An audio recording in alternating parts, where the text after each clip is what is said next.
Hello दोस्तों, मैं आपका दोस्त एसएम रावल एक बार फिर अपने यूट्यूब चैनल पे आप सभी का हार्दिक अभिनंदन करता हूँ, स्वागत करता हूँ। दोस्तों, जैसा कि आपको सूचित है कि चाणक्य एजुकेशन एकेडमी द्वारा सीईटी और बीएचटीसी की टेस्ट सीरीज का आयोजन किया जा रहा है। हर संडे ऑफलाइन टेस्ट होता है और उसका सॉल्यूशन यूट्यूब के माध्यम से करवाया जाता है। तो दोस्तों, मैं आशा करता हूँ कि आपकी तैयारी बढ़िया चल रही होगी और यदि आप अपनी तैयारी को और बेहतरीन बनाना चाहते हैं तो बिल्कुल आपका चाणक्य एजुकेशन एकेडमी में स्वागत है।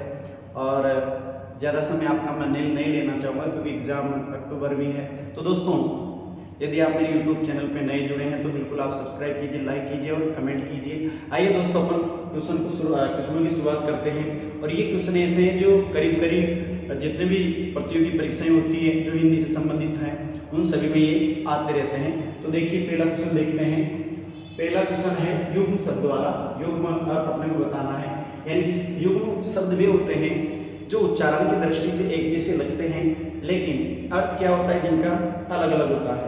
तो दोस्तों देखिए, अपन बात करें पहला जो शब्द है उस पर चर्चा कर लेते हैं।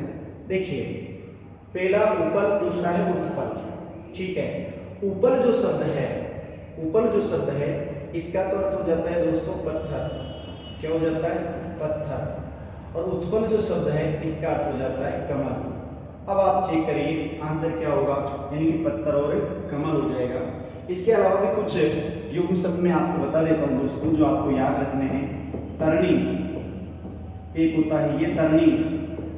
ठीक है दोस्तों, इस तरणी का अर्थ होता है सूर्य और इस तरणी का अर्थ होता है नाव। इसी तरह से एक शब्द है निर्माण और एक होता है निर्माण। ये ऐसे शब्द हैं दोस्तों जो बार बार पूछे जाते हैं। निर्माण का मतलब निर्माण करना होता है। क्या होता है? निर्माण करना होता है। ठीक है, और निर्वाण का अर्थ हो जाता है मोक्ष। क्या हो जाता है दोस्तों? मोक्ष। ठीक है, इसके अलावा हम बात करें तो जैसे एक शब्द होता है प्रसाद और एक होता है प्रसाद। ठीक है दोस्तों, प्रसाद का अर्थ होता है कृपा। क्या होता है? कृपा। और प्रसाद का अर्थ हो जाता है महल, या राजमहल आप कह सकते हो, महल। ठीक है, ये देखिए। इसी तरह से और शब्द मैं आपके सामने रखूं तो दोस्तों सूची और एक होता है सूची। ठीक है, इस सूची का अर्थ होता है सुई और इस सूची का अर्थ हो जाता है तालिका। क्या हो जाता है दोस्तों? तालिका। तो इस तरह से आप इन शब्दों को भी ध्यान रखें क्योंकि एग्जाम में आते रहते हैं। अगले क्वेश्चन की तरफ चलते हैं। हिंदी वर्णमाला में संयुक्ताक्षर कितने हैं? तो हिंदी वर्णमाला में दोस्तों संयुक्ताक्षर होते हैं 4। कितने होते हैं? 4। कौन कौन से होते हैं उन पे हम चर्चा कर लेते हैं। तो बात करते हैं। देखिए दोस्तों, मैं इनको मिटा देता हूं। देखो, बात करें संयुक्ताक्षर कितने होते हैं? 4 होते हैं। कौन कौन से होते हैं? क्ष, त्र, गे और स्र। 4 संयुक्ताक्षर होते हैं। संयुक्ताक्षर किन्हें कहते हैं या संयुक्त वर्ण उन्हें कहते हैं जिनका निर्माण 2 वर्णों के मेल से होता है। तो दोस्तों, ये जो क्ष है इसका निर्माण होता है क और श से, इसका होता है त और र से, इसका होता है ज और ए से, और इसका होता है स और र से। इस तरह से आपको चारों संयुक्ताक्षर याद रखने हैं। कभी कभी इनमें से पूछ लेता है कि इनमें से संयुक्ताक्षर कौन सा है कौन सा नहीं है, यानी कि एक तो इनमें से दे देता है बाकी अन्य वर्ण डाल देता है। तो आप ध्यान रखें, संयुक्ताक्षरों की संख्या तो होती है 4। कौन कौन से होते हैं जो कि मैंने आपके सामने बोर्ड पे लिख दिए हैं। आगे बढ़ते हैं दोस्तों। देखिए, अगला क्वेश्चन है अब्ज शब्द का सही संधि विच्छेद क्या है? अब्ज शब्द का सही संधि विच्छेद क्या है?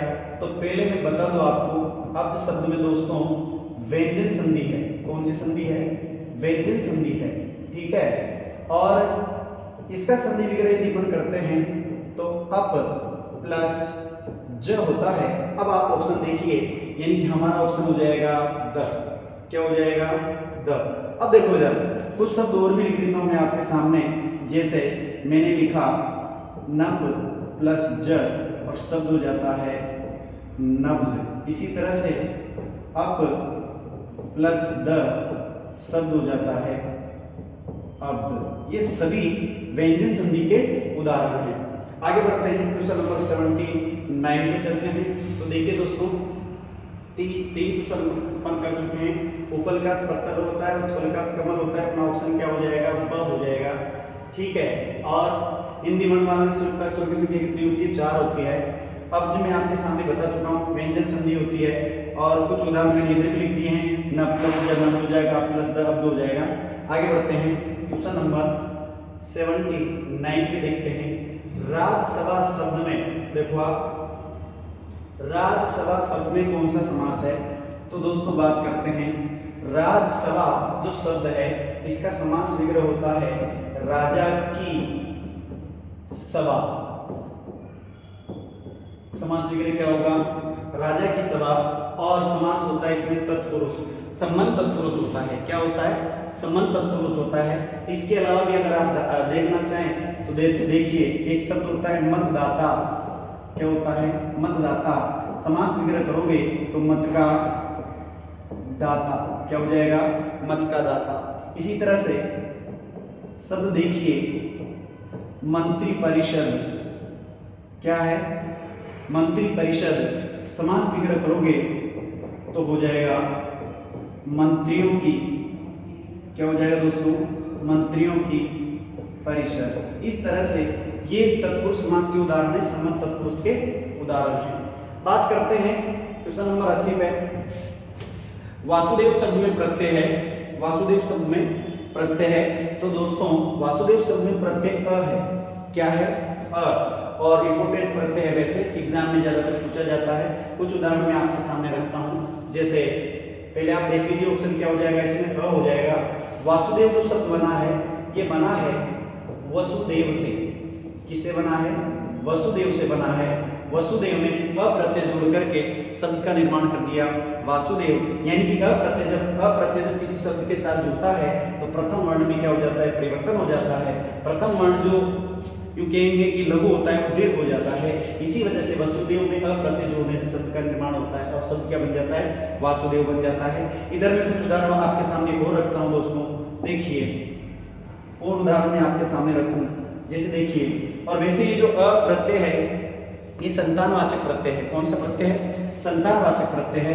जैसे देखिए, दनु।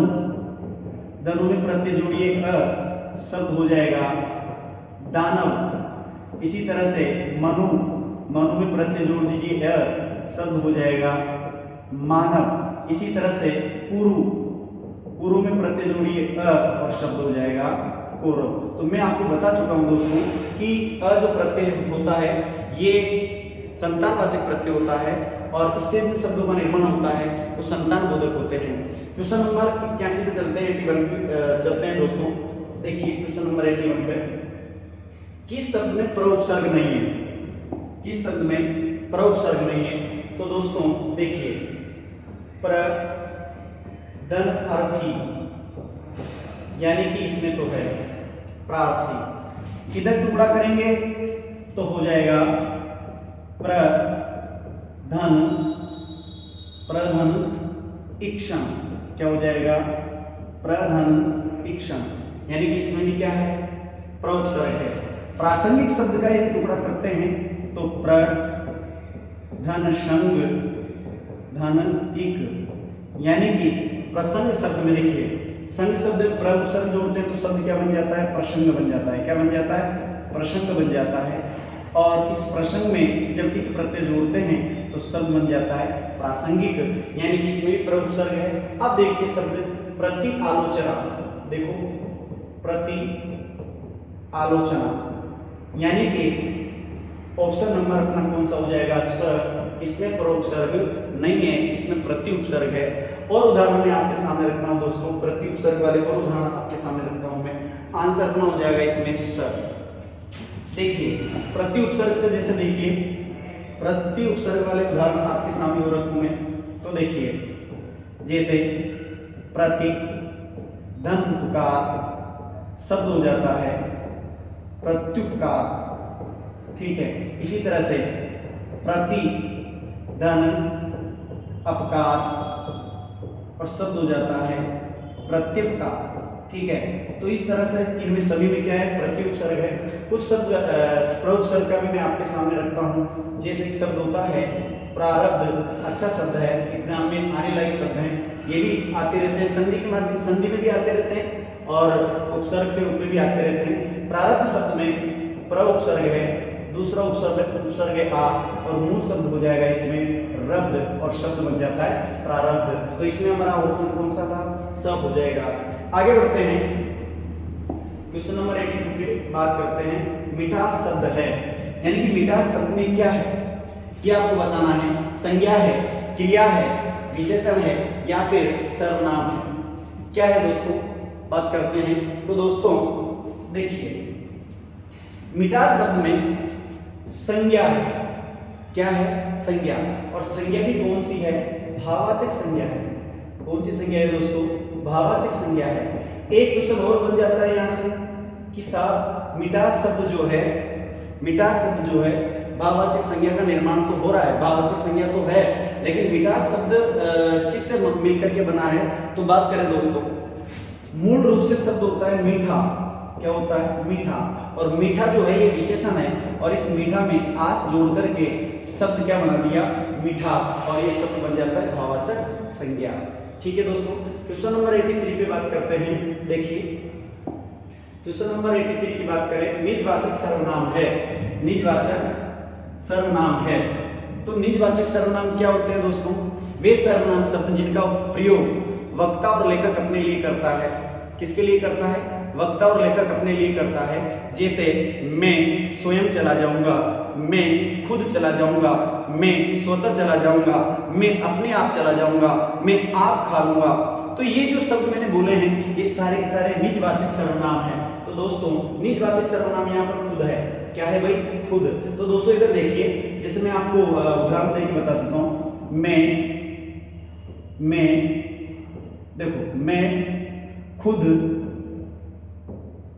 आ रहा हूं, मैं खुद आ रहा हूं। तो दोस्तों ये जो खुद शब्द है ये निजवाचक है, ये किसके लिए आ रहा है, मैं के लिए, वक्ता के लिए आ रहा है।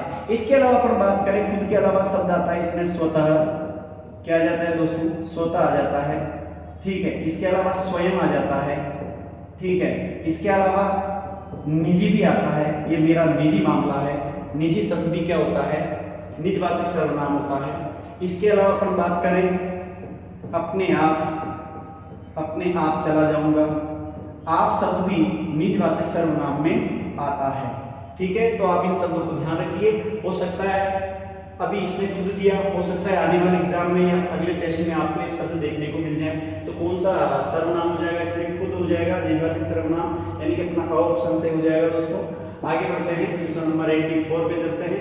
निम्नांकित में आकर्मक क्रिया आपको ढूंढनी है, क्या ढूंढनी है, आकर्मक क्रिया आपको ढूंढनी है। तो दोस्तों जब भी आपको आकर्मक क्रिया ढूंढनी हो, सकर्मक क्रिया ढूंढनी हो, आपको क्या करना है, पहले कर्म जोड़ करके देखना है। क्रिया के साथ क्या कर लीजिए आप, कर्म जोड़ करके देख लीजिए। जैसे देखिए निम्नांकित में आकर्मक क्रिया, इसमें नाचना है, आंसर तो आपका क्या है, नाचना। अब इधर देखिए, जैसे निबंध लिखना, क्या है, निबंध लिखना।